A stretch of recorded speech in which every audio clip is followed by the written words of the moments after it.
Sa tahaw kan kadagatan, nasakop kan barangay Bakak, Bagamanok, Catanduanes, mahihiling ansarong sadit na isla na kun apo doon, Fertility Islet. Alagad ba kung basta ordinaryong isla ang Fertility Islet? Pigdadayo kaya ininin mga turista, nagikan pa sa manlain-lain na lugar. An iba urugnaan mga may agom na nadidipisilan na magkaaki, nagpapasyar sa lugar sa pagtubod na igwadigding milagro. Nagdudulot ang mga ininin sugok sa lugar asin pigahagad na mabiyayaan sindanin aki.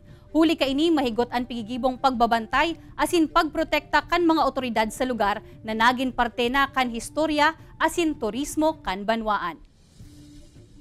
Para lang siyang statue na biglang lumitaw sa dagat. So very amazing po yung itsura niya. Ayan yung misteryong kahit ngayon hindi rin namin maintindihan.